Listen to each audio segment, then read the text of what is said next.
Today we had another host, Mr. Farhan Javed, co-founder Elegant Digital Signage, and our guest is none another, Mr. Zulkarnain Ansari, a design thinker, entrepreneur, and a startup coach. Having 19 years of experience in user interface designing and the founder of First Pakistan UX Studio Expert Desk. He had he had the UX departments of System, Rosie, Zong, and the list goes on. If we talk about the incubation center, then he served Glums, Netsol, Nespire, Hospital, Takli, Glug, and Popcorn Studio, where he provided his design thinking mentorship. So let's jump towards the topic. और उससे पहले मैं फरहान आपको कहूँगा थोड़ा सा investing के बारे में बताएं जिस प्लेटफॉर्म पर हम हैं. Assalamualaikum everyone, and thank you Tala for giving me this opportunity. Before moving to the pure topic, I would like to add that currently we are live on the Invest in Pakistan page. Basically, Invest in the conference is a part of Jumpstart. That's the major one. Jump start जो pure एक जिस concept पे हम लोगों के पास run कर रहा है that is to develop ecosystem of enterprises among the Pakistan so that कि हम लोगों के पास स्टार्टअप्स का बिजनेसेस का एक अच्छा इकोसिस्टम डेवलप हो सके और उसके अंदर हम लोगों ने प्योरली जो वर्क किया है अगर हम लोग सिर्फ पर्टिकुलरली ले लें इन्वेस्ट इन तो ये हम लोगों के पास एनुअल कॉन्फ्रेंसेज एक होती है जिसके अंदर हम लोग जो भी हम लोगों के पास एस एम ईज हैं या स्टार्टअप्स हैं उनको और इन्वेस्टर्स को हम लोग उनके दरमियान में ब्रिज क्रिएट करते हैं एक गैप जो क्रिएट हुआ है हम लोग के पास स्पेशली इन द पाकिस्तान उसको ओवरकम करने के लिए we have develop this investing और ये प्रीसेशंस हम लोग कर रहे हैं उसी से relevant so that we will cover the topics multiple topics क्योंकि हम लोग के पास about we have the 12 topics जिस पे हम लोग प्योरली वर्क कर रहे हैं we have the agriculture creative industry IT and multiple other topics So आज भी हमारा जो है that is also belongs to one of those topics. We will move forward and I would like to welcome Mr. Zulkarnain here. Sir, kindly have a introduction from your side. Thank you very much. Introduction मेरा ख्याल है कि काफ़ी लोगों ने already जानते होंगे नहीं तो आप फाइंड कर सकते हैं इंटरनेट पे. So very short intro. First thank you very much for having me here. कहाँ से शुरू करूँ? 19 साल अगर इनको थोड़ा करूँ तो रोबोटिक्स इंजीनियरिंग से start, software engineering, software development, ये मैथडोलॉजी मेरा स्टार्ट था. Then I shifted into the creative designing field and art and design because of my passion towards it. And then I took 60 plus certifications जिनमें से Stanford university की certifications, IDU की certifications included है. इनमें Adobe की certifications भी शामिल हैं. तो मैंने इन सर्टिफिकेशंस को प्रैक्टिकली इम्प्लीमेंट किया. बहुत सी कंपनीज के डिपार्टमेंट्स हैंडल किए जो क्रिएटिव डिजाइनिंग डिपार्टमेंट थे. आर्ट डायरेक्टर के तौर पर मैंने काम किया, मैंने क्रिएटिव आर्किटेक्ट के तौर पर काम किया, फ्रंट एंड डेवलपर के तौर पर काम किया. तो there is a lots of background there. उन तमाम बैकग्राउंड्स के चंक्स को मैंने यूटिलाइज करके अपनी लर्निंग एज में शामिल किया और it's ends up with when I first heard about human centred design. Stanford university 2007 में मैंने 40 प्लस वर्ष किए के साथ. वहाँ पे मुझे पहली बार पता चला कि ह्यूमन सेंटर्ड डिजाइन नाम की कोई चीज़ है. Design thinking what's they are adopting. मुझे ऑफर हुई वहाँ पे एक कोर्स करने का जो फ्री ऑफर थी, फ्री करने की ऑफर हुई थी. उसके बाद फिर मैंने वहाँ पे कुछ पेड कोर्सेज भी किए. And since then I am into the design thinking, design sprints, double diamond model, IBM loop, all of these proper. और अब मैं मेंटोरशिप प्रोवाइड कर रहा हूँ पिछले कुछ सालों से. और या फर्स्ट UX स्टूडियो पाकिस्तान का एक्सपर्ट्स डेस्क हम रन कर रहे हैं. 50 लोगों की हमारी टीम है जो UX रिसर्च करते हैं. और मेरा ख्याल है कि it's one and only company in Pakistan which exists with the such amount of researchers in Pakistan. We already have the chapter in Texas, in Houston. और हम रिमोट जो हमारे प्रोजेक्ट्स है उसमें हम उनसे यूजर रिसर्च अडॉप्ट करवा के और उन डाटा को वैलिडेट करवा के अपनी प्रैक्टिसेस को लेके चलते हैं. So this is a little stuff about me. बाकी आप वक्त के साथ जानते रहेंगे मेरा आर्टिस्टिक सेंस, मेरा लेफ्ट माइंड और right mind of the brain कि वो किस तरह से वर्क करता है. तो I am ready to continue and very eager to know what questions do you have. आज का सेशन एक पर्टिकुलर बोर्ड में है जो मैंने स्पेशल रिक्वेस्ट की थी कि बजाय इसके कि मैं प्रेजेंटेशन दूं आप कोई क्वेश्चंस कीजिए और it can be any kind of question about design thinking mainly. आप वो क्वेश्चन कीजिए जाइएगा, मैं उसके रिस्पॉन्स इंशाल्लाह करता जाऊंगा। और ऑब्वियसली अगर मेरे पास किसी चीज का जवाब नहीं होगा तो मैं उसको बड़े एक्सेप्ट करते हुए कहूंगा कि जी मुझे इसका जवाब नहीं आता, बट होपफुली आपको आंसर मिलेंगे। So please ask your questions, here I am.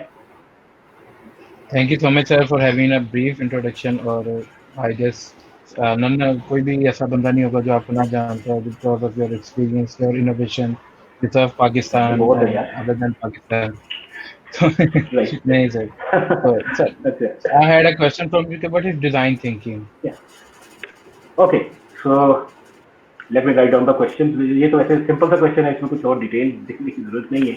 तो design thinking it is not a I course. Think sir इसमें हम लोग साथ ऐड कर लेते हैं that how and who can execute this design thinking, so that कि हम लोग जरा डेप्थ में इसको अंडरस्टैंड कर पाए that what the design how thinking is and who, ठीक है। सो फर्स्ट आपने part of golden this. Circle पूरा कर लिया है।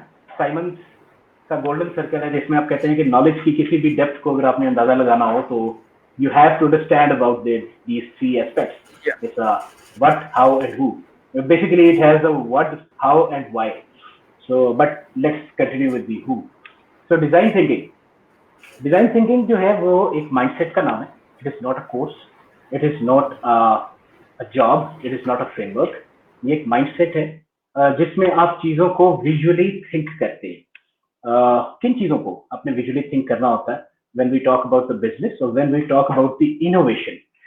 Innovation could be a social innovation, could be your innovative way of your life changes, it could be a business innovation.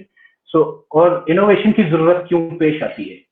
When you start working in the disruption का मतलब ये होता है कि existing जो चीजें चल रही हैं, मैं आपको बता सकता हूँ कि बॉक्स माइंड एक चल रहा है कंपनीज में। आपने ये नोट किया होगा कि कंपनीज में जब जॉब के लिए जाते हैं या अपना कारोबार करने के लिए निकलते हैं तो आपसे कहते हैं कि यार ये काम ऐसे ना करें, और आप जब क्वेश्चन करते हैं कि ऐसे क्यों ना करें तो क्वेश्चन का आंसर ये मिलता है कि कोई भी ऐसे नहीं करता। It clearly means one thing कि दे वांटेड कि आप ये काम इसलिए ना करें क्योंकि कोई और नहीं कर रहा, they don't want to change anything. तो ऐसा माइंडसेट जो कि चीजों को चेंज करने की अहलियत रखता है, सलाहियत रखता है, they can do that change. तो उन्हें डिसरप्शन करना होता है, और disruption will and not with the negative sense but it will be open up the new challenges, new opportunities.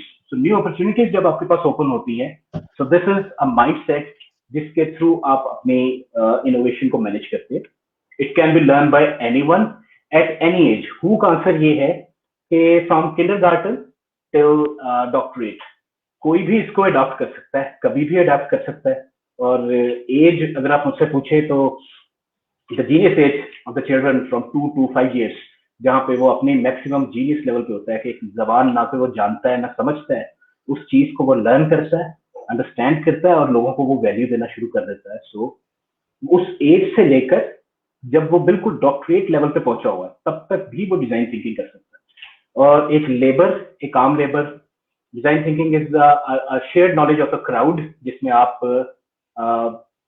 को क्रिएशन करते हैं, जिसमें लेबर भी इन्वॉल्व है, कंपनी का सीईओ भी इन्वॉल्व है, कि हर किसी का अपना एक एंगल होता है, आप तमाम एंगल्स को अपने सामने रख के डिजाइन थिंकिंग को यूज करते हैं। So in short, it is a mindset which can be done into the stems, or it can be done at any place where you find the people जिनके आपने कुछ प्रॉब्लम सॉल्व करने हैं।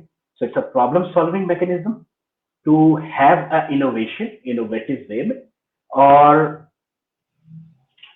इसमें आप दो किस्म के काम करते हैं, डाइवर्जेंस एंड कन्वर्जेंस। डाइवर्जेंस ये होता है कि जिसमें आप अपनी थिंकिंग को डाइवर्ज करते हैं कि कौन कौन से प्रॉब्लम्स एग्जिस्ट कर रहे हैं, किस किस को आप सॉल्व करने जा रहे हैं। एंड देन कन्वर्जेंस, किस किस को आप एक्चुअली सॉल्व करने पाए हैं, क्योंकि आपने पिक एंड चूज भी करना है। ऐसा ना हो कि आप बहुत सारे प्रॉब्लम्स और उसके आइडियाज, मेरे पास ऐसे अक्सर मेंटोरशिप की रिक्वेस्ट आती है जिसमें लोग कहते हैं कि सर मेरे पास बहुत $1 बिलियन आइडिया है, मेरे पास फला आइडिया जिसमें मैंने ये सोचा होगा, उस आइडिया में से आपने कितने पे काम किया है। अगर आपने काम नहीं किया तो वो आप डाइवर्जेंस में तो परफेक्ट है, आप कन्वर्जेंस में भी परफेक्ट नहीं है, परफेक्शन के करीब भी नहीं है। So this is all about which we do with the design thinking. मेरा ख्याल है इतना इंट्रो काफी है। इसकी मजीद मैं आपको, अगर आप मुझे कहते हैं कि पूरी रात में आपको सिर्फ डिजाइन थिंकिंग उसके प्रोज एंड कॉन्स बताता रहूं तो मैं एक रात इस पर लगा सकता हूँ। How to do that? ये आपका क्वेश्चन रह गया था, व्हाट और हु का मैंने जवाब दे दिया। इसके 5 स्टेप्स होते हैं। Empathise, start with the empathy. You have to empathize, you have to define it, you have to develop it, you have to prototype and you have to test it. इन तमाम phases में से एक factor जो empathy का है, this is the key, जो आपने inspiration phase में जिन लोगों के लिए आप सोल्यूशन बना रहे हैं, उन सोल्यूशन बनाने वालों के साथ मिलके इमर्जन करके उनकी वैल्यूज को समझना, उनके प्रॉब्लम्स को समझना और एम्पैथेटिक रवैया इख्तियार करना। And I can tell you about more details as well. So right now मेरा ख्याल है इतनी बेस काफ़ी है। मुझे अगर कोई प्रोजेक्ट मिलता है या किसी भी प्रोजेक्ट पे मैं लगता हूँ, तो मैं एक क्वेश्चन से स्टार्ट करता हूँ कि how big the problem is जो which you are trying to solve, और वो प्रॉब्लम किन लोगों के लिए है। अगर आप प्रॉब्लम को सही डिफाइन नहीं कर सके और सही लोगों तक नहीं पहुंच सके, तो आप अभी अर्ली 90s के डेज में जिंदा हैं या 2000 के आगे आप नहीं बढ़ सके। तो आपका, जैसे डॉन नॉर्मन ने एक बुक लिखी थी 1995 में या 97 में, आप चेक कर सकते हैं, इनविजिबल कंप्यूटर, जिसमें उसने एक बात की थी कि the teen age of computer already gone. इस वक्त complexities of the computer and the competition इतना ज्यादा हाई है कि अगर आपने ह्यूमन फैक्टर का ख्याल न रखा तो बाकी फील्ड्स की तरह कंप्यूटर साइंसेस की फील्ड भी खत्म होगी। And this is the right time when people started thinking. Already ये मैं आपको हिस्ट्री वगैरह बता सकता हूँ इसकी, ऑलरेडी इस पे काम हो रहा था, लेकिन ये वो टाइम था जिस वक्त इसके ऊपर बहुत ज्यादा तेजी से काम होना शुरू हुआ। So you have these 5 phases, जिनमें से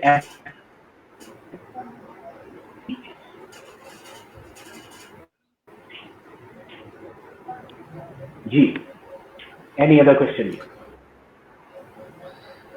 So I think Tala, you should move on with the next one. Or should I? Yeah, I should go. So, sir, what value design thinking can add to the economy of the Pakistan?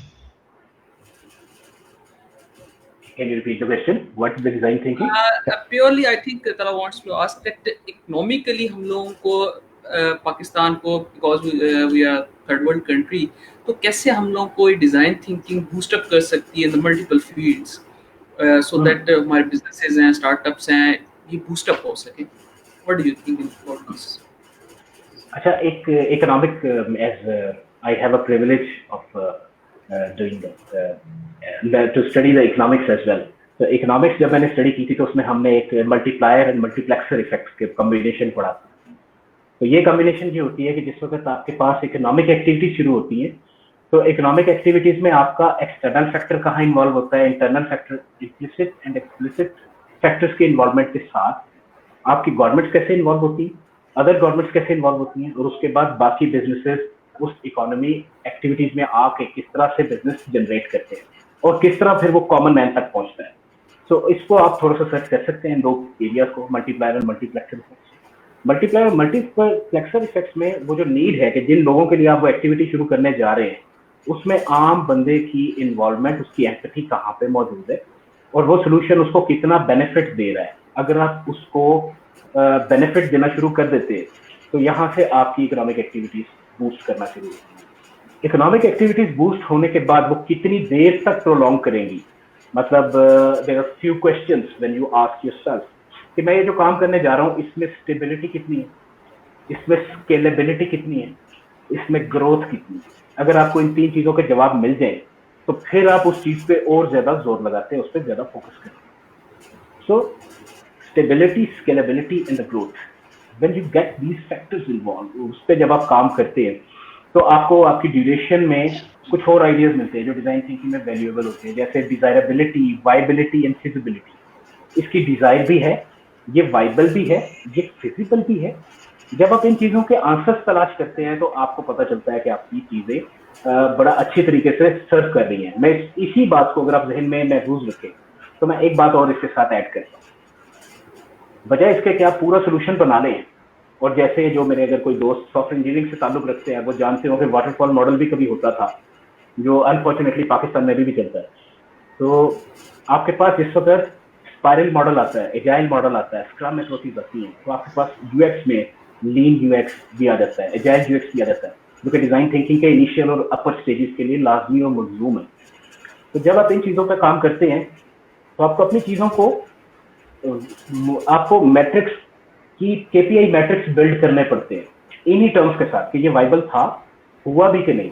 इसमें एक phase मैंने आपको बताया empathise और define, ideate, prototype and test में जो test वाला phase है, आल्दो के अपने हर फेज को भी टेस्ट करना होता है, लेकिन जब आप उसको टेस्ट एंड वैलिडेट कर रहे हैं विद द यूजर जिनके साथ आप काम कर रहे हैं या जिनके लिए आप काम कर रहे हैं, एम्प्लॉइज और क्लाइंट्स, जिस वक्त आप उनके पास लेके जाते हैं और टेस्ट और वैलिडेट करते हैं तो बजाय इसके कि आप एक पूरा सोल्यूशन बना के उनसे टेस्ट करवाएं और पता चले कि आपका सोल्यूशन फेल हो गया या फेल होने जा रहा है, आप MVP मिनिमम वायबल प्रोडक्ट बनाते, फेल फास्ट फेल अर्ली, और जिस वक्त आपको उससे रिजल्ट मिला तो आप तेजी से MVP चेंज कर सकते हैं।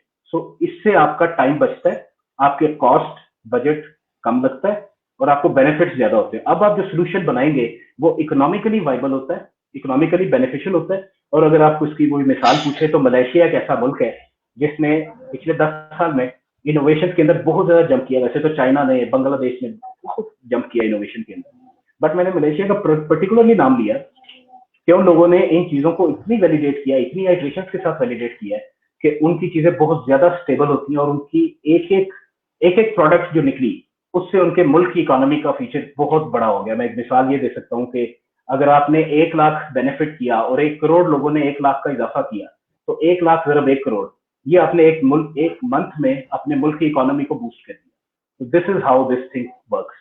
सो मेरा ख्याल है मैंने इसका और इसका कॉमन मैन को क्या फायदा होता है, ये भी एक क्वेश्चन का हिस्सा था। कॉमन मैन को फायदा ये होता है कि you can adopt it in any field और any way, not only the business. मैंने अपनी पर्सनल लाइफ में अगर एज अ कॉमन मैन बात करता हूँ, कोविड एक सिचुएशन आई हमारे सामने कोरोना वायरस की, हम सब घर बैठे हैं, तो घर बैठे हुए इस वक्त डिजाइन थिंकिंग को मैंने अडॉप्ट किया कि इस वक्त मैं किन चैलेंजेस, क्योंकि ये भी एक प्रॉब्लम है, इस प्रॉब्लम में मैं इसको कैसे डिफाइन करता हूँ, इससे कैसे आइडिएट करता हूँ, कौन सा मैं सोल्यूशन बनाता हूँ which will work for me, which will work for others. तो मैंने उसके लिए कुछ डिजाइन की प्रोडक्ट्स बिल्ड की, लेकिन वो डिजाइन की प्रोडक्ट्स के ऊपर कहीं ये नहीं लिखा कि ये इस टूल में बनी, ये इस तरह से बनी, इसमें ये चीजें हैं। उसमें बेनिफिट्स ये थे कि इस सिचुएशन को कूप करने के लिए या इस सिचुएशन के अंदर बैठ के हम अपनी क्रिएटिविटी को कैसे मैक्सिमाइज कर सकते हैं और कैसे लोगों को इन्वॉल्व कर सकते हैं। सो आप किसी भी सिचुएशन में इंडिविजुअल इनको इस्तेमाल कर सकते हैं अपनी, इवन बच्चे, मैंने अपने बच्चों के साथ एक प्रोजेक्ट शुरू किया है जिसमें बच्चों को टाइम नहीं दे पाता था, तो उन्हें मैंने इन्वॉल्व किया कि 1 घंटा आपने डेली मेरे साथ आना है, अपने तमाम खिलौने को ले आए हैं और हर खिलौने का हमने एक नाम लिखा है और उसके बाद हमने इसकी एक स्टोरी राइटिंग लिखना शुरू कर दी है कि how they will talk about that. इससे क्या एक्टिविटीज हुई, बच्चों की इन्वॉल्वमेंट, बच्चे ना सिर्फ इन्वॉल्व हो रहे हैं, वो क्रिएटिव थिंकर बन रहे हैं। And I tell you, design thinking में creative confidence is the core of the design thinking. अगर आपके अंदर क्रिएटिव कॉन्फिडेंस नहीं है, जो बचपन में किसी ने आपको कह दिया कि यू आर नॉट क्रिएटिव और आपने उसको एक्सेप्ट कर लिया, तो ये आपका ऐसा प्रॉब्लम था जो सारी जिंदगी आप उसके साथ रहे और आपको ये बिलीव हो गया कि आप क्रिएटिव नहीं है। सो मैं अपने बच्चों को इस सिचुएशन में क्रिएटिविटी के एंगल्स के थ्रू अडॉप्ट करवा रहा हूँ, इस डिजाइन थिंकिंग की अडेप्टिविटी करवा रहा हूँ। This is how we can deal everyone के इन किस तरह से अपने अपने लेवल में, अपने अपने वेज में किस तरह से हम कुछ सोल्यूशन दे सकते हैं। एंड बाय द वे, मैं स्टैनफोर्ड यूनिवर्सिटी की जो उनके हेल्थ सेक्शन है उनके साथ इन्वॉल्व हूँ, जिसमें वो मेजर करते हैं कि इस सिचुएशन को तो डेली बेसिस पे यूजेबिलिटी के एंगल्स में उनके साथ इन्वॉल्वमेंट से भी मैं कुछ वैल्यू पाऊंगा। सो this is currently how I'm doing. So everyone can do that in every situation. I can also tell but specific situations as well, like a wicked problem. But let's see if you have the question about that. कुछ questions आपके पास यहाँ पे public के भी आ गए हैं, आप साथ साथ अगर आपको लगता है कि कोई रेलिवेंट है तो आप साथ इनको भी पूछ सकते हैं। we will add those one, मैं वो साथ विजिबल कर रहा हूँ। एक सर हम लोग के पास इम्पोर्टेंट है क्वेश्चन, ये भी लास्ट डिस्कशन से, that you said that design thinking is the disruptive method. So is it negative when it comes to a business? मैंने अभी इसका थोड़ा सा आंसर किया था, जवाब दिया था, मैं इसको थोड़ा सा मजीद elaborate करने की कोशिश कर रहा हूँ। We have to elaborate it. थोड़ा सा disruptive method. Disruption is a very challenging word, you know. Disruption is something के एक existing structure चल रहा है और आप उस पे questions उठाएं, तो it is a question about the structure It is a question about the environment. It is a question against the power players. It is a question against the system. तो जब भी कोई ये क्वेश्चन उठाता है तो उसको आप उर्दू में क्या टर्म इस्तेमाल करते हैं? बागी, बगावत. तो एक्चुअली तो डिसरप्शन का यही मतलब है. बट उस बगावत का मतलब सिस्टम को तोड़ देना नहीं है. उसका मतलब ये है कि जैसे सांप अपनी केंचली बदलता है हर मौसम में, तो उससे पेन जरूर होती है, लेकिन उसके बाद उसकी एक नई पहले से ज्यादा खूबसूरत खाल निकलती है. मैं आपको एक और मिसाल देता हूँ. एक परिंदा है शाहीन, जिसका इकबाल अक्सर जिक्र करता है. शाहीन हमेशा ऊंचा उड़ता है, जिसके लिए उसके पर बड़े मजबूत होते हैं, लेकिन हवा के रुख के ऑपोजिट उसको उड़ने के साथ उसके पर जो है ना वो टूट जाते हैं. अब वो उड़ नहीं सकता ज्यादा ऊपर. तो उसको ज्यादा ऊंचा उड़ने के लिए क्या करना पड़ता है कि वो पहाड़, सीधे पहाड़ पे जो चटियल होता है उसकी चोटी पे जाके ना तो अपने चोंच से अपने तमाम पर उखाड़ देता है. It is a very painful act, लेकिन वो तमाम काम करता है. अब वो ऐसी हालत में होता है कि उसके पर नहीं है, वो उड़ नहीं सकता. ऐसे मौके पे कोई सांप आके उसको या कोई जानवर उसको मार सकता है, इसीलिए उसे चटियल पहाड़ों पे जाना पड़ता है. उसके दोबारा नए पर उठते हैं और उसके बाद वो फिर पहले से ज्यादा ऊंची और बेटर प्रवास करता है. This is exactly work with the individual disruption. This is exactly work with the group disruption. This is exactly work with the corporate or a nations or human beings existence के जो existing systems चल रहे थे. For instance मैं आपको education की मिसाल देता हूँ. आपका एजुकेशन सिस्टम आपकी यूनिवर्सिटी 1850s में एक पर्टिकुलर पर्पस के लिए बनी, और पर्पस ये था कि आपने फैक्ट्री वर्कर्स प्रिपेयर करने. तो फैक्ट्री वर्कर्स प्रिपेयर करने के लिए वही सिस्टम आज भी चल रहा है. आप कभी अपने कोर्स की किताबें देखें तो आपको अपने टीचर्स को बुरा भला कहने की जरूरत नहीं है, क्योंकि उन्होंने भी यही पढ़ा है, आपने भी वही पढ़ा, आपके बच्चे भी यही पढ़ रहे हैं. तो जो यूनिवर्सिटी के अंदर नॉलेज है वो एक्चुअली आउटडेटेड हुए भी एक टाइम हो गया उसे. सो मैं आपको बताता चलूं कि खान एक इंस्टीट्यूट है जिसे हम कहते हैं खान अकेडमी का आपने सुना होगा नाम. तो एक एक्सपेरिमेंटल स्कूल है, तो जो खान लैब्स हैं, खान लैब्स के नाम से, वहां पे किसी किस्म का कोई कोर्स नहीं है, टाइम बाउंड चीजें नहीं है कि इतने साल के बाद या इतने महीने के बाद. प्रोजेक्ट बेस्ड टास्क जिसमें टाइम मैनेजमेंट, एफिशिएंसी, रिसर्च सिखाई जाती है. 13 साल का बच्चा 19 साल के बच्चे से डिस्कशन कर रहा है कि वियतनाम क्यों हुई थी. This is how you have to teach with your students. मुझसे कभी ये क्वेश्चन भी किया जाता है कि यूनिवर्सिटीज में क्यों नहीं जाते. तो मैं यूनिवर्सिटीज में जाता हूँ, लेकिन सेशंस के लिए, पढ़ाने नहीं, क्योंकि मैं उनके कोर्सेज से मुत्तफिक नहीं हूँ. जो कोर्सेज मैं रेकमेंड करता हूँ वो उससे मुत्तफिक नहीं है. तो इसका मतलब है कि एक चीज तो क्लियर है कि we disagree on any kind of agreement. तो प्रोजेक्ट बेस्ड मैं कंसल्टेंसी में ये चीजें करवा सकता हूँ. मैं टीच करता हूँ, ट्रेनिंग देता हूँ, मेंटरशिप देता हूँ इस चीज में कि मैंने कोई चीज सिखा दी, वहां से प्रोजेक्ट दिया, टाइम बाउंड उनसे रिजल्ट लिए, एक्सक्यूज मी, और उसके थ्रू उनको लर्निंग मिलना शुरू होगी. So the original question was disruption in the positive sense. जब तक आप अपने माइंड को चैलेंज नहीं करेंगे, जब तक आप अपने एग्जिस्टिंग चीजों को क्वेश्चन नहीं करेंगे, डिसरप्शन नहीं आएगी. और disruption in the positive sense of the business, disruption के बगैर बिजनेस नहीं हो सकता. एग्जिस्टिंग चीजें चल रही हैं, पीटीवी चल रहा था, आपने उसमें देखा कि क्या प्रॉब्लम्स हैं, one side of the picture आ रही है, तो कितने सारे टीवी चैनल्स आए, अभी ऑनलाइन चैनल्स आ रहे हैं. So it's disruption is the mother of the innovation. In short, I can say that. So this is a very positive. Thank you so much for your detailed answer. और most ये disruptive वाला जो है ना, एक concept clear हो गया है. आई होप कि हम लोग के पास जितने भी हमारे पास ऑडियंस है ये पॉइंट चुके हैं एक दफा दोबारा, क्योंकि क्वेश्चन में I observe that this was not clear, तो मैंने इस वजह से ये रिपीट करवाया and I think it will be clear now. एक क्वेश्चन कोई साहिद साहब का मुझे नजर आया कि design thinking is not a problem focused, it is a solution focused and action oriented. अच्छा Sahid, I disagree with this statement fully. यानी हाफ बिल्कुल ट्रुथ है ये, क्योंकि it's a solution focused and action oriented, but every time when you jump into the solution without knowing the problem, you actually and up at nowhere. आपको पहले बड़ा जरूरी है कि कौन सा प्रॉब्लम है जिसका आप सॉल्यूशन देखने के लिए जा रहे हैं. अगर आप पहले ही सॉल्यूशन ला रहे हैं तो एक आपने अपने ऊपर लिमिट पहले ही लगा दी कि ये वो सॉल्यूशन है जो मैं कर सकता हूँ. ये वो सोल्यूशन है जो मुझे देना है, तो आप अपना सोल्यूशन बेचने की कोशिश कर रहे हैं। वो सोल्यूशन अगर कोई नहीं खरीदेगा, तो ये क्वेश्चन मैंने पिछले 10 सालों में बहुत सुना।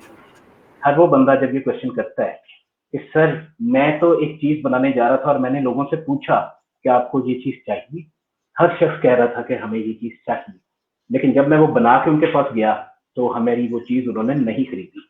इट मीन्स के अब आप अपने आप को जस्टिफाई ना करें कि जी लोगों ने झूठ बोला था, नहीं, उनका कंधा इस्तेमाल ना करें। आपको सही प्रॉब्लम की आइडेंटिफिकेशन नहीं हुई थी, ये क्लियर बात है।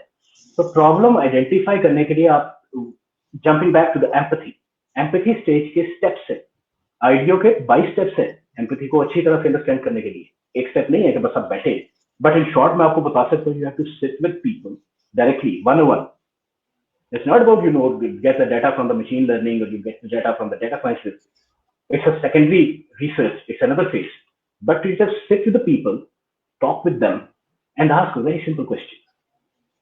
आपकी जिंदगी में आपको किन मसाइल का सामना है और कौन सी चीजें ऐसी हैं जो आपको बहुत अच्छी लग रही है, और ये वो लोग होंगे जो आपके राइट ऑडियंस है।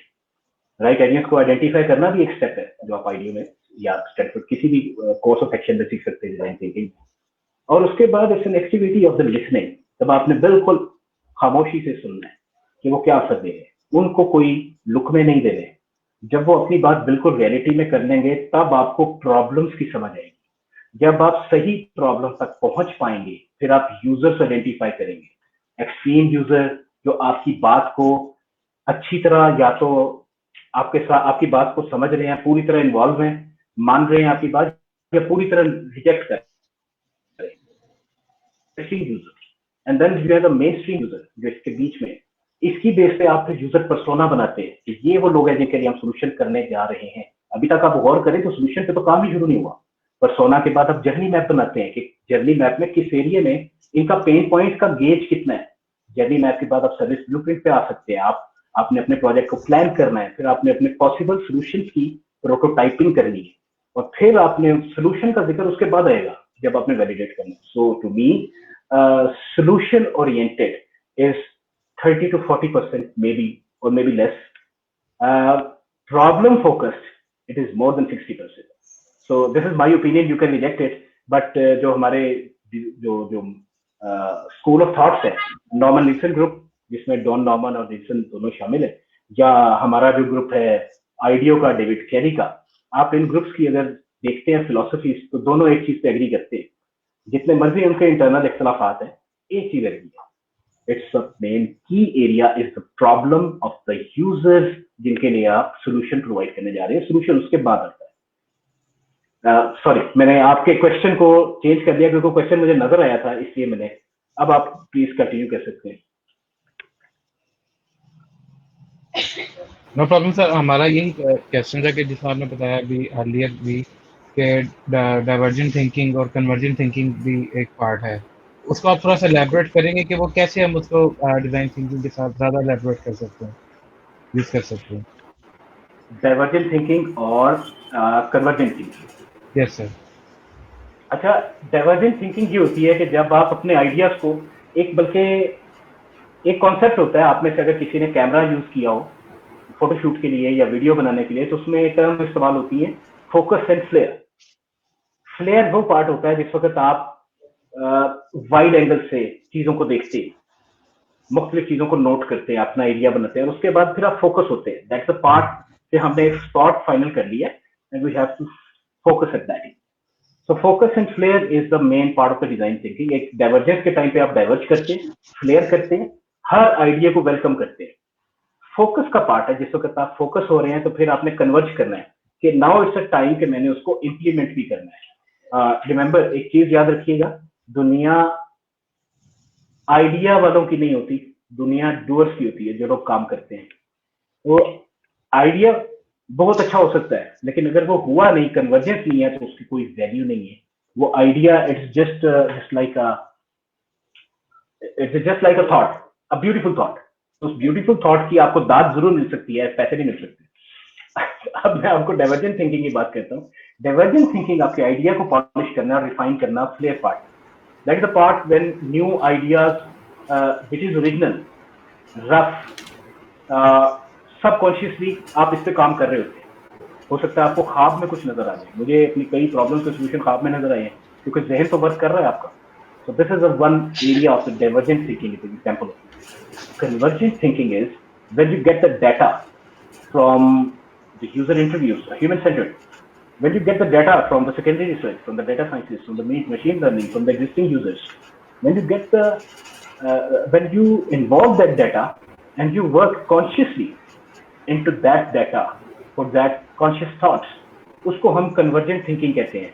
कन्वर्जेंट थिंकिंग में आप अपनी थॉट्स को इंप्लीमेंट करने के लिए सोचते हैं, डाइवर्जेंट थिंकिंग में आप अपने आइडिया को बूस्ट करने के लिए सोचते हैं। These are the differences between divergent and convergent. So here we have a question from Hamza. Sir, yeah. He's asking about the tools used for the design thinking. Okay, tools दो किस्म के होते हैं। अच्छा, जबरदस्त, बहुत अच्छा क्वेश्चन है। थोड़ा सा मैं बेस पे लेके जाता हूँ, टूल्स किसे कहते हैं, फिर टूल्स ऑफ डिजाइन थिंकिंग के ऊपर बात करता हूँ। बात करते करते मैं भूल ही जाऊँ कि क्वेश्चन क्या था, तो क्वेश्चन अगर आप सामने रखते रहे या मैं लिख लेता हूँ, tools of the design thinking. Sure, sir. It's in front of us. Okay. So सबसे पहले एक चीज, we are humans, Homo sapiens. So 100,000 years ago, इंसान जो सबसे पहले चीजें उसने सीखी थी वो एक चीज थी। ये तो आप जानते हैं ना कि इंसान ख्वाब देखता है, इज अ ड्रीमर। बच्चे की उम्र जब 2 साल होती है तो वो ख्वाब देख सकता है, चाहे आप उसे साइंटिफिकली लैंग्वेज में REM कहें, which is the main stage जो डेवलप कर रहा होता है उसकी ड्रीम की। So we all are dreamer by birth. तो एक इंसान का बच्चा जब ख्वाब देख रहा है, और ख्वाब और जानवर भी देखते हैं और जानदार भी देखते हैं, लेकिन इंसान ख्वाबों की तामीर या तकमील के लिए निकलता है। This is a one way where he can start visual thinking. वो अपने ख्वाबों में विजुअल थिंकिंग करता है। होमो सेपियंस का एक एस्पेक्ट ये है कि वो अपने करंट चैलेंजेस के सॉल्यूशन के लिए विजुअली थिंक करता है। That is the need of design thinking, क्योंकि ये it is natural for us. हम इसका लफ्ज ना भी इस्तेमाल करें तो हम यही करते हैं। उसके बाद अगला एस्पेक्ट आपको बताता हूँ कि फॉर इनोवेशन और डिसरप्शन, किसी भी ऑब्स्टेकल या चैलेंज या प्रॉब्लम को देखते हुए उसके सॉल्यूशन के लिए और जानदारों की तरह इंसान भी टूल्स इस्तेमाल करता है। टूल्स वो चीजें जिसको इंसान अपने चैलेंज को कवर करने के लिए कुछ डेवलप करता है, एग्जिस्टिंग चीजों से कोई चीज निकालता है और कोई नई चीज इनोवेट कर देता है। अच्छा, अब यहाँ पे इंसान का लफ्ज थोड़ा सा एक्स्ट्रा है, क्योंकि टूल का इस्तेमाल जानदारों में कौवे भी करते हैं, बंदर भी करते हैं, सांप भी करते हैं। उनकी अगर एक्सेस कहीं नहीं हो रही तो लकड़ी का इस्तेमाल करते हुए किसी चीज को अपने करीब लाना, they are using the tool to solve a challenge which they have at that particular time. तो इंसान भी जब टूल का इस्तेमाल करता है तो वो अपने किसी भी चैलेंज के सॉल्यूशन के लिए करता है। दैट इज, आई थिंक मैंने काफी डिटेल से बता दिया टूल के बारे में। अच्छा, डिजाइन थिंकिंग के लिए टूल्स, पहले तो एक चीज याद रखिएगा, डिजाइन थिंकिंग मैंने कहा ये माइंडसेट है। तो माइंडसेट के लिए आपको क्या करना है, यू नीड नॉलेज। आपको किताबें पढ़नी चाहिए, तो किताबें भी कुछ टूल्स का काम कर सकती हैं। रिसर्च भी tool, but most important thing is interact with the people. जो मुझे अपने अंदर खामी नजर आई थी कि जिस वक्त मैंने स्टडी बहुत ज्यादा कर दिया तो मैं लोगों से दूर हो गया।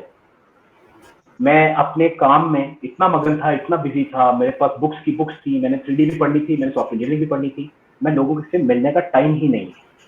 जब आप लोगों से मिलते हैं तो उनका बिहेवियर समझते हैं, तो आपके पास ऑब्जर्वेशन, लिसनिंग, हाइपोथेसिस जिसमें आप एनालिसिस करते हैं, तो ये तमाम चीजें आपके पास टूल के लिए काम करती हैं। तो ये तो हो गया आपके पास टूल का एक angle. So learn them and implement them with people. इसकी एक्सरसाइजेज हैं, आप एक्सरसाइजेज करें डेली, अपने थॉट्स को राइट करें, नोट्स लिखें और डे एंड में उसे कन्वर्ट करें कि मैंने ये सोचा था, इनमें से क्या क्या किया। ये एक्सरसाइज है, सिंपल एक्सरसाइज। इसके अलावा अगर आप डिजिटल टूल्स की बात कर रहे हैं तो नॉर्मली डिजाइन थिंकिंग में हम कहते हैं डिजिटल टूल से हम साइड पे रहें। अगर आपको मेरी बैक पे दीवार नजर आ रही हो, यहाँ पर कुछ मैंने नोट्स लिखे हैं, तो दीज आर सम टूल्स। आपने कंप्यूटर से इसलिए अलहदगी इख्तियार करनी है क्योंकि जब आप कंप्यूटर में रहेंगे ना तो ज्यादा से ज्यादा डाटा आप इसी तरह डिजिटलाइजेशन के अंदर ही रखना शुरू करते हैं। सो आप क्या करते हैं कि आप अपने टूल्स को सेकेंडरी वे में इस्तेमाल करते हैं फायदा उठाने के लिए, टाइम सेव करने के लिए, वरना आप लोगों से इंटरेक्ट करते हैं, आप लोगों से इंटरेक्ट करते हैं कि लोगों को भी आसान लगे, तो बजाय इसके कि आप कंप्यूटर लेके जाए और उनको मैकबुक दिखाए, मोबाइल दिखाए, आप उनसे पेपर पेंसिल इसके ऊपर बात करते हैं ताकि आप इमर्जन कर सकें, एक्सक्यूज मी, उनके साथ इन्वॉल्व हो सके, उनको लगे कि कोई हमारे साथ ऐसा शख्स बात करने आ रहा है जो हमारी बात समझता है। आप गए वहां 4 मुंह टेढ़ा करके इंग्लिश बोला है, मैं इंग्लिश में बात कर सकता हूँ आपके साथ, लेकिन मैं आम लोगों के साथ इंग्लिश में बात करूंगा तो there would be a gap, वो मेरी बात नहीं समझ सकेंगे। अगर मैं किसी टूल को सामने ले आऊंगा तो वो नहीं समझ सकेंगे। बट इन शॉर्ट मैं आपको कह सकता हूँ कि design thinking is a philosophy and the framework is, you can say that design sprints आपकी गूगल का एक फ्रेमवर्क है जिसे आप इसको यूटिलाइज करते हैं। There are other frameworks as well, जैसे कि IBM का लूप है और IDEO का, कई मेथड्स हैं, बहुत सारे मेथोडोलॉजी आपके पास अवेलेबल है। और हर काम के लिए आप किस चीजों को यूज करते हैं डिजिटल टूल्स के लिए, जैसे मैं मीरो यूज करता हूँ। मीरो बोर्ड एक बहुत प्रॉपर टूल है, पेड पैकेज है उनका बाय द वे, लेकिन उसके अंदर आप वोटिंग का सिस्टम कर सकते हैं, आप remote work, access, sharing, whiteboarding, team involvement, quick work आप उनके साथ कर सकते हैं। बट जैसे मैंने कहा कि अगर आप पेपर पेंसिल पर काम कर सकते हैं तो you don't need any other, right? Thank you so much, sir, for your detailed answer. That's a great answer. Yeah, exactly. So, sir, can we just design I thinking? think एक छोटा सा sir, जी जी, एक point में sir यहाँ पे add करूंगा that आप भी अपने प्रॉब्लम्स इसी डिजाइन थिंकिंग के थ्रू ही सॉल्व करते हैं, लाइक बिजनेस प्रॉब्लम्स आते हैं इंसान के पास, पर्सनल प्रॉब्लम्स आते हैं, व्हाट यू बहुत अच्छा क्वेश्चन, बहुत अच्छा क्वेश्चन। देखो, स्टार्ट में जब मेरे पास बिजनेस चैलेंजेस थे या पर्सनल लाइफ के चैलेंजेस को मैं सॉल्व करता था, उस टाइम तो मैंने ये पता कि डिजाइन थिंकिंग क्या होता है। इट्स एजेस अगो, 1999 में मैंने शुरू किया था इस फील्ड में काम। 2001 में मैंने अपनी पहली कंपनी स्टार्ट कर दी थी। तो उस वक्त मेरे पास जो नॉलेज डेप्थ थी ना, उसको हम कहते हैं एनालिटिकल थिंकिंग। एनालिटिकल थिंकिंग है कि चीजों का एनालिटिकल जायजा लिया जाए। तो हम एनालिटिकल जायजा लेते थे, which is not about the emotional, क्योंकि समझते थे कि इमोशनल जायजा लेने वाले फूल होते हैं, वो बिजनेसमैन नहीं होते। तो हमें एनालिटिकल थिंकिंग का इस्तेमाल करना चाहिए। फिर वक्त के साथ साथ पता चला कि नहीं, there are mind sciences, emotional intelligence. आपको स्टार्ट करना चाहिए with your heart, with the passion. मैंने वो फील्ड अपनाई जिससे मेरा दिल करता था, मैंने उस चीज को इम्प्लाई किया। लोगों के साथ काम करते वक्त मैं आपको एक और बैकग्राउंड में बात करता हूँ। मैं जब जॉब करता था, मैं अभी नाम नहीं लेता कंपनी का, बहुत बड़ी कंपनी पाकिस्तान की, वहां पे मैंने काम किया। मैं वहां पे लीड डिजाइनर के तौर पे, एक्चुअली मैं वहां पे लीड डिजाइनर के तौर पे नहीं गया था, मैं वहां पे एज अ ग्राफिक डिजाइनर के तौर पे गया था। 12-15 साल पहले की बात है।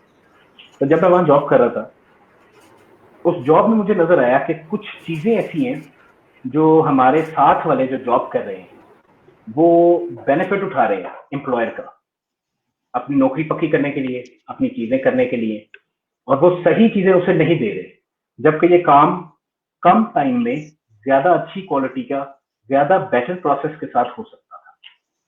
तो जब मैं उसके this is called the empathy. मुझे एम्पैथी का वर्ड नहीं पता, लेकिन मुझे ये पता था कि इसका वैल्यू यहीं पे है। अब जिस वक्त मैं उसके सॉल्यूशंस की तरफ गया और वो चीजें देना शुरू हो गया, तो पूरे ऑफिस में सब मेरे खिलाफ खड़े हो गए। तो this is how it happens every time with me कि ये वो बंदा है जो कि प्रोसेस में नहीं चलने वाला, मैं डिसरप्टिव बंदा है। तो व्हाट आई बिलीव, मुझे अपनी जॉब की केयर नहीं कर रहा, मैं अपनी चीजों की केयर नहीं कर रहा, मैं एक चीज की केयर कर रहा हूँ कि मैं यहाँ पे जो काम कर रहा हूँ इसमें मैं क्या वैल्यू दे रहा हूँ।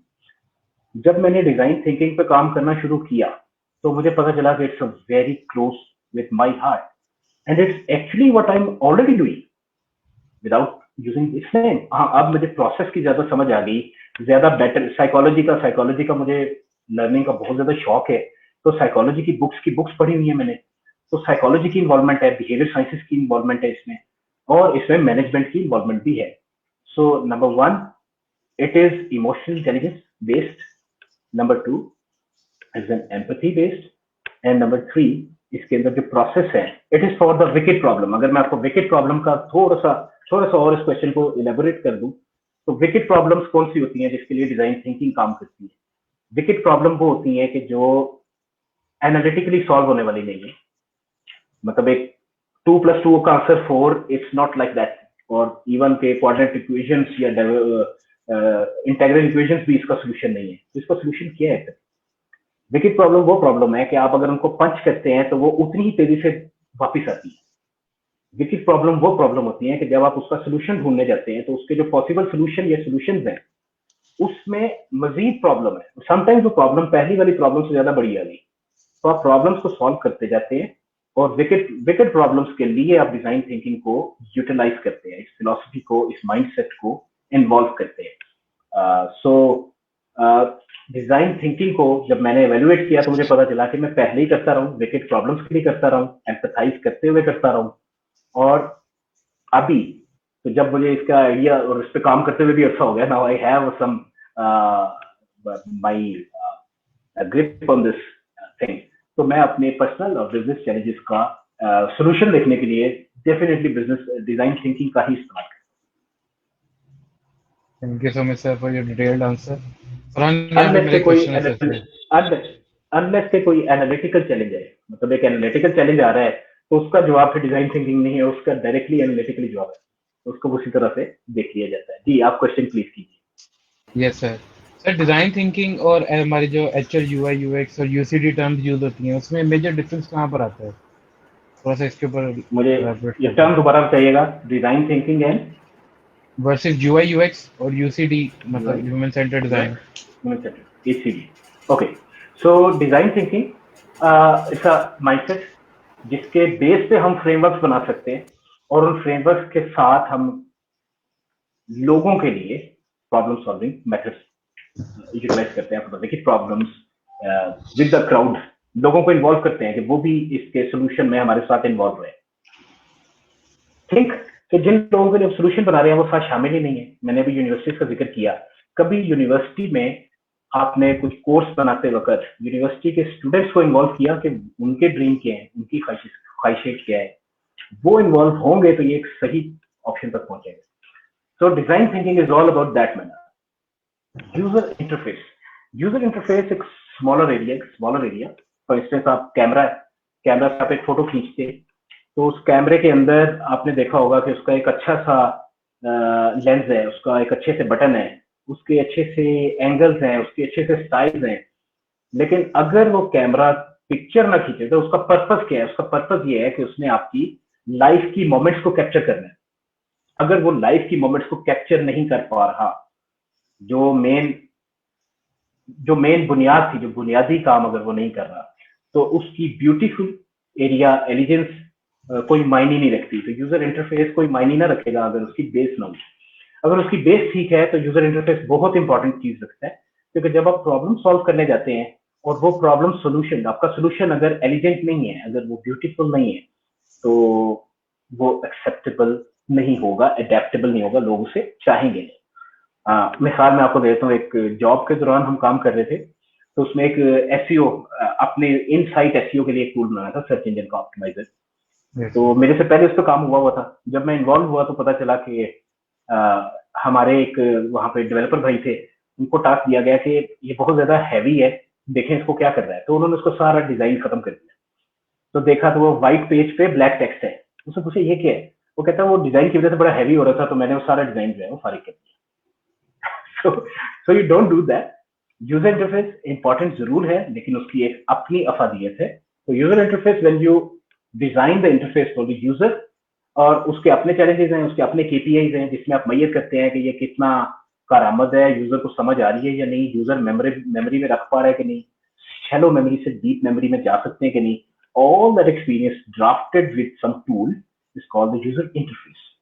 इंटरेक्शन डिजाइन, उसको इंटरेक्ट कैसे कर रहे हैं वो, यूजर एक्सपीरियंस उस यूजर का एक्सपीरियंस। अच्छा, when we talk about the experience, it's a whole journey.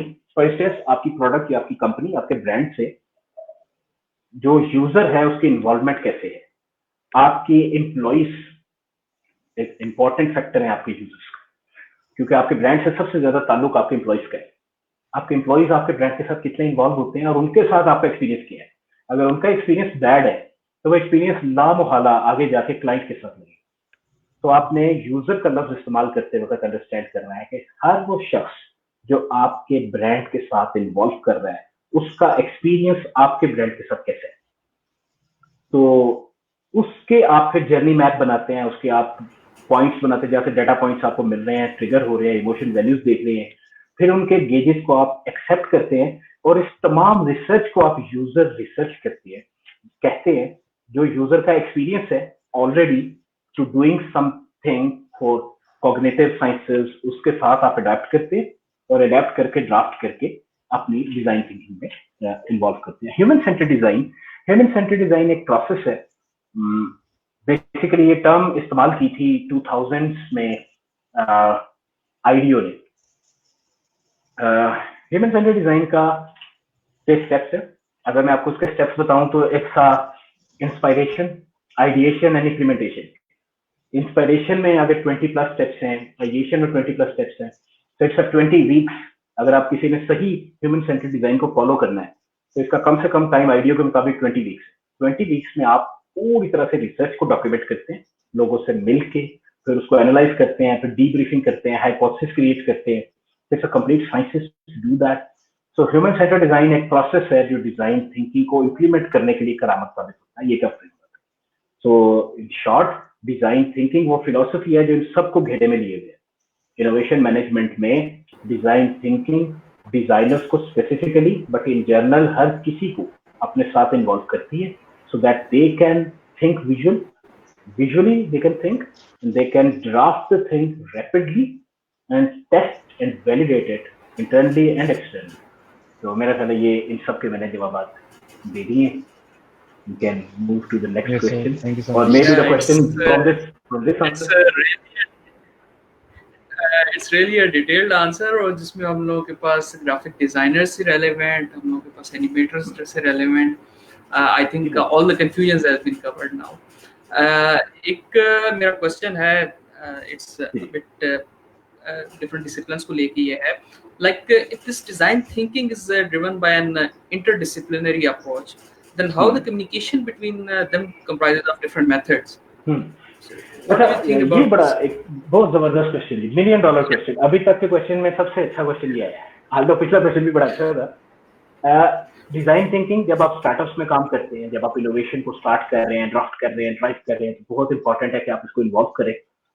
Challenges आपको तब आते हैं जिस वक्त आपको नजर आता है कि यार अब हमारी company it's getting bigger and bigger, now you want to add design thinking into that, and you have a multidisciplinary, आपके अकाउंट्स डिपार्टमेंट अलग है, आपका डेवलपमेंट, क्यूए, डिजाइन, हर डिपार्टमेंट अलग है, हर डिपार्टमेंट के अपने टूल्स हैं, अपने मोड ऑफ कम्युनिकेशन है, अपने तरीकेकार है। अब हम कैसे इन्वॉल्व कर सकते हैं जब हम इसको मल्टीडिसिप्लिनरी कह रहे हैं? ये बेसिकली क्वेश्चन है, इसका स्कोप ये। अच्छा, ऐसे एरिया में एक तो रेजिस्टेंस होती है हर जगह से कि हम अपने टूल से बाहर नहीं निकलेंगे। दूसरा, इसके लिए फिर आप एक्सरसाइजेस क्या करते हैं कि इन सबको एक जगह इकट्ठा करते हैं। इसीलिए जब आपने टूल्स की बात की थी तो मैंने जिक्र किया था कि paper pencil is the best tool. जब आप टूल पे आएंगे ना तो उससे अगला चैलेंज आएगा कि कौन सा टूल। अगर हम कहें मैकबुक, कंप्यूटर, लैपटॉप, पीसी, फिर उससे अगला क्वेश्चन शुरू हो जाएगा कि इसके अंदर अगर हमने प्रोजेक्ट प्लानिंग करनी है तो प्रोजेक्ट प्लानिंग के लिए हम तो इस्तेमाल करते हैं ओमनी प्लान, जो माइक्रोसॉफ्ट के यूजर्स हैं वो यूज करते हैं प्रोजेक्ट प्लान। सो टूल्स में तो हर चीज में एक लड़ाई शुरू हो जाएगी। सो इसीलिए it's a simple answer, you have to start with this, simple, you have to start with this. ऐसे मौके पे आपका कम्युनिकेशन बहुत आसान हो गया। अब आप कम्युनिकेशन कर सकते हैं, you need the opinion of the people.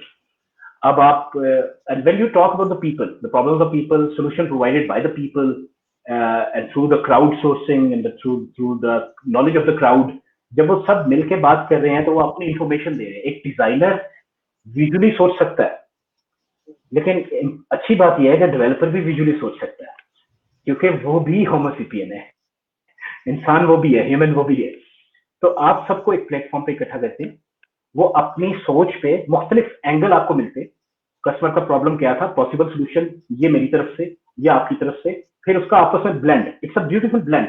आप देखे होंगे कि समंदर के अंदर जब मुख्तलिफ पत्थर पड़े होते हैं, उनके मुख्तलिफ कलर होते हैं, उसमें एक अगर नीले रंग का, एक पीले रंग का, एक लाल रंग का, जब वो आपस में टकराते हैं तो उसमें एक ब्यूटीफुल ब्लेंड बनता है। That blend is the beauty. जब आप इख्तिलाफ राय को सुनने की ताकत नहीं रखते, that is the challenging area of the multidisciplinary communication. जब आप इख्तिलाफ राय को ना सिर्फ सुनते हैं बल्कि एक्सेप्ट करते हैं और अडॉप्ट करते हैं। इन अदर वर्ड्स, बड़ी कंपनियों में डिजाइन थिंकिंग पॉसिबल ही नहीं है अगर वहां पे कोई अपर लेवल पे वीपी, एसवीपी या सीईओ लेवल पे बंदा इन्वॉल्व ना हो और इसको मेक श्योर ना करे कि ये सब लोग इस पे काम करेंगे। और वो उसको जब मेक श्योर करवाएगा तो उसमें सब लोगों की राय आएगी, तो उसमें एक बंदे की राय पे दूसरे की इन्वॉल्वमेंट प्लस वैल्यू ऐड करने के लिए आप अपने मिनट्स ऑफ मीटिंग ऐड करते जाएंगे। This is how it works. One otherwise ऐसी हमने कहानियां भी बहुत सुनी है और देखा भी बहुत है कि दीवारें नीली कर लें, लॉट्स ऑफ स्टिकी नोट्स लगा दें और किसी अच्छे एक्सटर्नल स्पीकर को बुला के टॉक्स दे दें, कॉफी पिए, अपने अपने घर को चले जाए और 4 बातें लिखे और उस पर इम्प्लीमेंट किसी नहीं किया। So this is how unfortunately big companies are doing with the design thinking. और जब उससे रिजल्ट ना निकले तो रिजल्ट कहाँ से निकलना है इसका, जब आप इन्वॉल्व ही नहीं थे। So the main challenge is not the design thinking. The main challenge is approach towards solving the problem by your company with the multidisciplinary, and how you support it fully through all mean of your parts so that it can properly involve in the company. So it's a mode of the communication is basic tools. अगर कोई राय नहीं दे रहा या राय गलत दे रहा है तो obviously उसका नतीजा गलत निकलेगा। तो जैसे अगर आपने सही करना है, जैसे हमने कई कंपनियों में सही किया, मैं डिजिटल ट्रांसफॉर्मेशन के लिए काम करता हूँ, कस्टमर सेंट्रिक और ह्यूमन सेंट्रिक डिजिटल ट्रांसफॉर्मेशन। उसके लिए सबसे पहला इम्पैक्ट मेरा ये होता है कि कौन कौन है आपकी कंपनी में जो कि डिसीजन अथॉरिटी, कौन कौन से लोग ऐसे हैं जो किस किस चीज पे काम कर रहे हैं, वो सब इस सेशन में लाजमी इन्वॉल्व होंगे और पार्टिसिपेट करेंगे। अगर वो पार्टिसिपेट नहीं करेंगे तो इस सेशन का कोई फायदा नहीं है, मुझे कोई शौक नहीं है अपना टाइम वेस्ट करने का। तो वो अपने अपनी जगह पे खुश है, जो don't want to work multidisciplinary में इस तरह से काम। ठीक हो गया? That's a great Thank you, answer sir. कि हम लोग एग्जैक्टली ये इम्पोर्टेंट एक पॉइंट था और बहुत अच्छा आपने सर ये डेमोन्स्ट्रेट किया that we got this point. चलो please have your question. Yes. हमारे पास एक पब्लिक से भी yes sir. हाँ, एक क्वेश्चन मुझे नजर आ रहा है, सॉरी मैं अगर वो पिक कर लूं। I am a Yes, strong Qasim Masood Amin. I am a strong advocate of good design and an option that it could go a long way in changing the way we gather, analyze, convey technical information. So I would like to find out how you apply design thinking, the iterative process of obtaining good design in your academic work. If you do, how so? अच्छा, iteration बहुत जबरदस्त। Design thinking is a non linear approach. Number 1 ये याद रखिएगा। अगर हम कहते हैं कि empathise, define, design, prototype and then test and validate, ये सारा नॉन लीनियर है। ऐसा नहीं है कि वो सारा फेज होने के बाद ही वापस आइट्रेशन में आएगा, वो किसी भी स्टेप से वापस आइट्रेट कर सकता है। हमें इस वक्त प्रोटोटाइपिंग में कोई नई वैल्यू, कस्टमर को हम प्रोटोटाइपिंग के लिए प्रोटोटाइपिंग पर काम कर रहे थे तो हमें रियलाइज हुआ कि इसमें इंपॉर्टेंट एंगल मिस हो गया जो हमने एम्पथाइज में पकड़ा, तो हम एम्पथाइज में वापस चले जाएंगे। तो किसी भी स्टेप से आप आइट्रेशन कर सकते हैं। ये तो एक। दूसरा आपका पॉइंट है academic work, not about the academic work, practical as well. जो हम प्रोजेक्ट करते हैं एकेडमिक और प्रैक्टिकल दोनों में ये सेम वे में चलता है कि जब हम एक चीज बनाते हैं, एक चीज करने के बाद फिर उसका रिव्यू होता है। रिव्यू जिसे हम कहते हैं ना सिंथेसिस, आप अपनी टीम के साथ बैठते हैं, डीब्रीफिंग करते हैं, सिंथेसिस निकालते हैं और उसके बाद आप उसमें से निकालते हैं कि ये जो हमने आउटकम निकाली थी, it was not the only one option and it do not defend your outcome. वो आपकी आउटकम पे जिस वक्त आप फीडबैक लें, चाहे वो टीम का है, चाहे वो क्लाइंट का है, चाहे वो पॉसिबल क्लाइंट का है, people, if you get the feedback from the people, listen to it and involve into your business, into your academia, into your project, whatever you're doing. तो ये कासिम आपका जवाब है। आप प्लीज कंटिन्यू कर सकते हैं। सॉरी मैंने यहाँ पे थोड़ा सा पॉज ले लिया था इस क्वेश्चन के लिए। No sir, no problem. Sir इसका फ्यूचर क्या है और ये कैसे एम्पावर कर सकते हैं हम पाकिस्तान में लोगों को? यार इसका फ्यूचर तो माशाल्लाह बहुत जबरदस्त है, क्योंकि डिजाइन थिंकिंग का फ्यूचर जाने के लिए थोड़ी सी हिस्ट्री, मैं अभी टाइम हमारे पास शॉर्ट है तो इसकी हिस्ट्री हम डिस्कस शायद नहीं कर सकते, लेकिन इसकी अगर मैं हिस्ट्री आपको बताऊं तो starting from the homo sapiens time, इंसान विजुअल थिंकर है जो मैंने आपको ऑलरेडी बता दिया। Then we started to the अगर जो हमारे पास डॉक्यूमेंटेड प्रूफ है वो अफलातून, प्लेटो जो था, प्लेटो ने जो सिस्टम ड्राइव किया था कि हमारे पास जो सिस्टम होगा, सोशल सिस्टम किस तरह से वर्क करेगा और उसमें लोगों की इन्वॉल्वमेंट कैसे होगी, कि how the participants involve into that part, क्योंकि अभी वो सिस्टम डेवलप नहीं हुआ. So that is the base of the visual thinking into the social sciences and systems and into the environment. अगर मैं दिहाई बाई दिहाई कहूँ तो वो भी काफी टाइम लगेगा. 60s से ऑनवर्ड किस किस मौके पे डिजाइन थिंकिंग तक हम कैसे पहुंचे, किस मौके पे अर्बन डिजाइन थे, किस मौके पे इंफॉर्मेशन आर्किटेक्चर था, किस मौके पे सर्विस डिजाइन था, प्रोडक्ट डिजाइन था, and how we develop this human centred design thinking. To me future prediction तो बहुत मुश्किल है क्योंकि हम नजूमी तो नहीं है, लेकिन आप फ्यूचर प्रिडिक्ट कर सकते हैं बेस्ड ऑन योर एक्सपीरियंस. अगर नॉर्मन विल्सन ग्रुप प्रिडिक्ट कर सकता है आईफोन को या मोबाइल को आज से 30 साल पहले, या इसकी इन्वेंशन से 25 साल पहले उन्होंने ड्राफ्ट किया था कि ये फ्यूचर में आएगा, तो आज भी कुछ ना कुछ प्रिडिक्ट कर सकते हैं हम अपने एक्सपीरियंस से. डिजाइन थिंकिंग का फ्यूचर अभी इस वक्त करंटली डिजाइन थिंकिंग बेस्ड करती है लोगों के प्रॉब्लम्स को जो उनको करंटली पेश आ रहे हैं और फिर उसके पॉसिबल सॉल्यूशंस की तरफ ड्राफ्ट करती है. Future of the design thinking to me is जब लोग आपस में मिलकर बैठ के इन पॉसिबिलिटीज पे गौर करेंगे कि फ्यूचर के प्रॉब्लम्स क्या होंगे और हम उनको कैसे सॉल्व करें. This is the future. Thanks a lot, sir. This is a great last जो आपने ending की है about the future, and I would like to summarize all this on a single word, that is I think pen and paper का जो आपने concept हम लोग को once again दिया, that this is the best tool कि आप start यहाँ से लें और अपनी design thinking start करें, एक paper पे write down your issue and move on with that one. I think much of the questions had also been covered. Another one, world of imagination. It's a plot of plan. I think all is covered from our side. However, if still or from the audience side there is any question, so you are welcome for the comment. आप comment करें and इंशाल्लाह sir उसको reply करेंगे. और once again I would like to thank Mr. Zulfar Furnan for giving us about 1 hour. और उसमें ये है कि आई होप जो हम लोगों ने स्टार्ट में मैंने थोड़ा सा डिस्कशन की थी about the investing and the jump start, कि हम लोग जो एक वर्क कर रहे हैं, कंट्रीब्यूट कर रहे हैं टू डेवलप द पाकिस्तान, के हम लोग वहाँ पे स्टार्टअप्स को कैसे हम ग्रो अप कर सकते हैं, उसके अंदर design thinking is a fundamental part in that one. और सर ने उसकी इंपॉर्टेंस को डिस्क्राइब किया है. मैं इसमें वैल्यू ऐड कर दूं. एक क्वेश्चन भी है बिलाल मोहन का, how important design thinking for new startup, और इसमें इन्वेस्टमेंट का जिक्र भी मौजूद है. लास्ट मिनट मैं एक्चुअली बता दूं. डिजाइन थिंकिंग में जैसे मैंने कहा कि you instead of doing the idea develop it and then fail it, you fail fast and fail early as a base concept of the innovation management in design thinking. Design thinking आपके startup को इतना benefit दे सकता है, आपकी budgeting, आपकी cost को reduce करके, आपके टाइम को बचा के, आपको राइट डायरेक्शंस दिखा के, और आपके पास जो टीम अवेलेबल है ना, ये याद रखिएगा कि हर वक्त वो आपके साथ अवेलेबल नहीं रहेगी.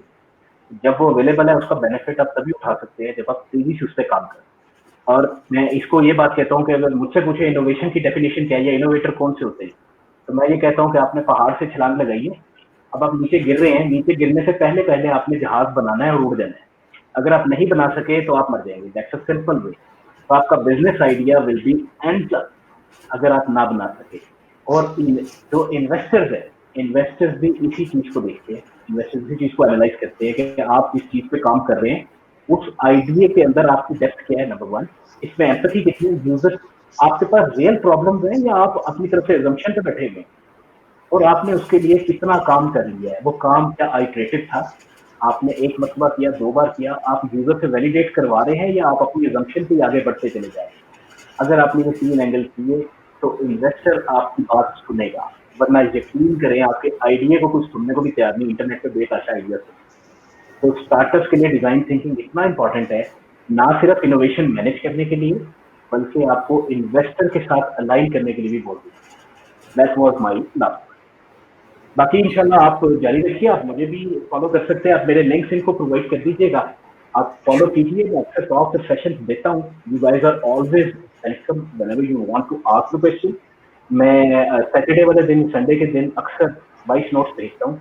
जो मुझे जिस भी प्लेटफॉर्म पे मैसेज करते हैं, लिंक्डइन पे या स्काइप पे या फेसबुक पे, तो मैं उनको रिस्पॉन्स करता हूँ. इनके थ्रू भी आप, इनके तवसत से भी आप मेरे तक पहुँचा सकते हैं. तो Wishing you all the best with your new startup, with your companies, with your businesses, and happy disruption, happy innovation, happy design thinking. Thanks a lot to summarize Thank you all so this in the last 3 words, sir. Thank you so much, sir. It's a very Thank you important very point कि हमें disruption से बचना है और अपने innovation की तरफ जाना है. So I guess डिसरप्शन करनी है, डिसरप्शन से बचना नहीं है, डिसरप्शन करनी है. yes sir, वो कन्वर्जन से बचना है. हाँ, okay. ठीक है. And hope to see you inshallah in future. Inshallah. There will be lot more sessions, inshallah, we'll have on the creativity, in the user experience, in the user research. If you guys want something for the sessions, please message के कौन सा favorite topic है आपका. मैं interaction में, user research में, history of the design, history of the art, history in topics पे बात कर सकते हो based on my experience and how multidisciplinary work with the design and the development, how they collaborate, how to work with the मैंने मैं इंशाल्लाह उनके जवाब दे सकता हूँ. तो आप अपने टॉपिक्स बता दीजिए और मुझे इन्वॉल्व कर लेंगे जब स्टार्ट पाकिस्तान में. और On the behalf of whole team, sir, I would like to welcome कि आप next हमारी जो coming conference है, join that one, and inshallah we will learn more from you in the future. इंशाल्लाह. Thank you for joining, sir. Thank you. Okay, sir. Thank you very much.